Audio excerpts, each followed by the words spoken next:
What do I remember about the canal?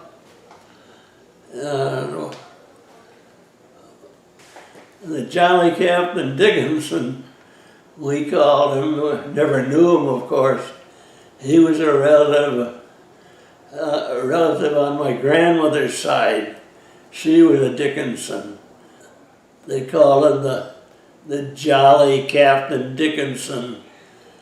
His canal boat which he operated was supposed to be real classy. And, one of I suppose the fancy ones, they served food and really lived it up.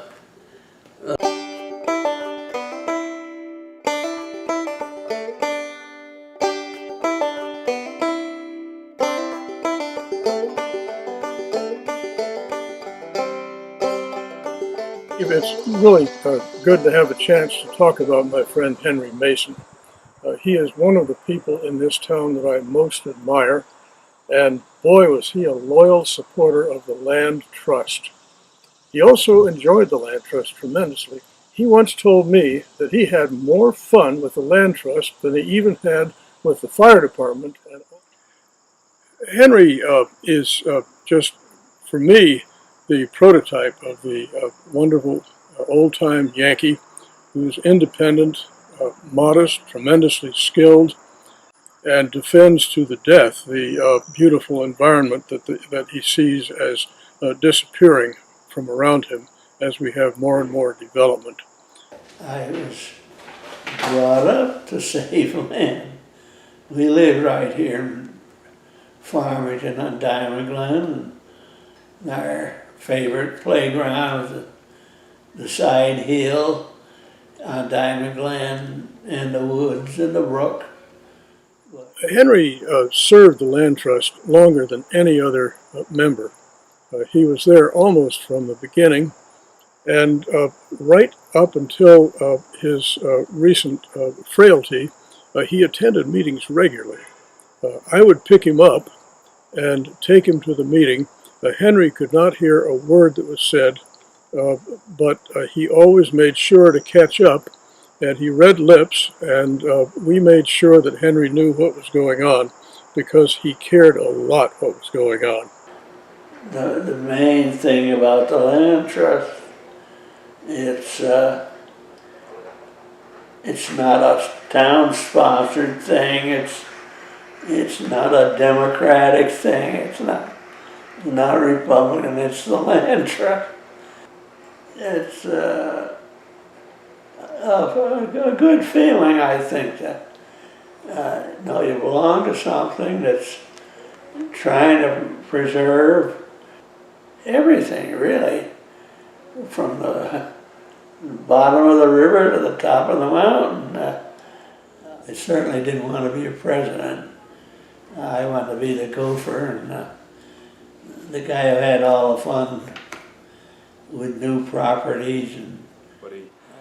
He loved to be on the land. He, cut paths and pull out bittersweet, and he used to go down with his lawnmower, just a little push mower in his truck, and work his way through and cut tiny paths everywhere. And it was a good chance to really get to be on the land and see some spots that at the time people really didn't have access to.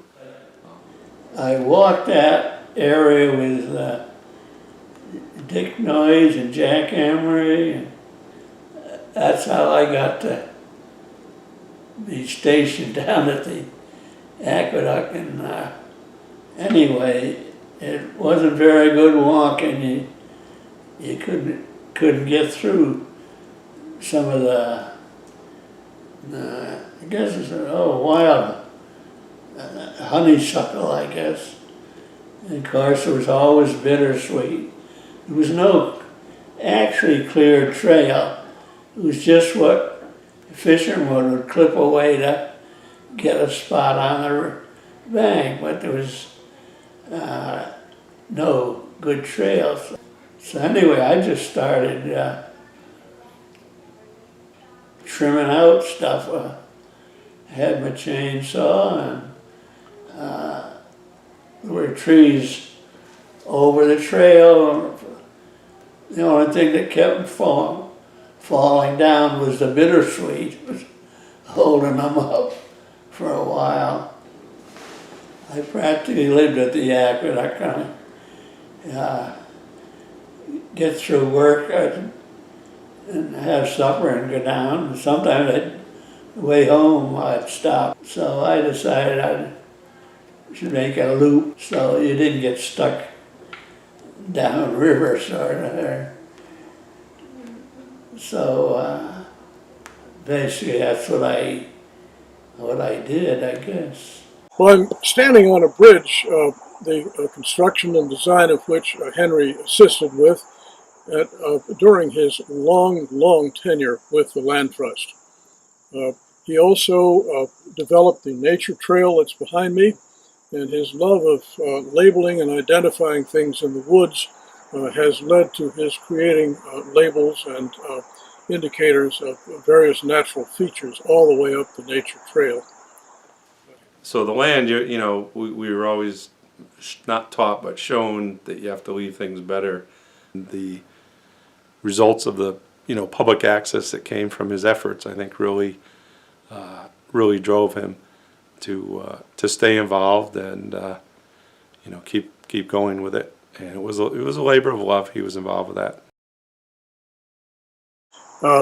He and I did an oral history together as part of the Farmington Oral History Project, and I got to know this remarkable man somewhat better during a long and very entertaining conversation.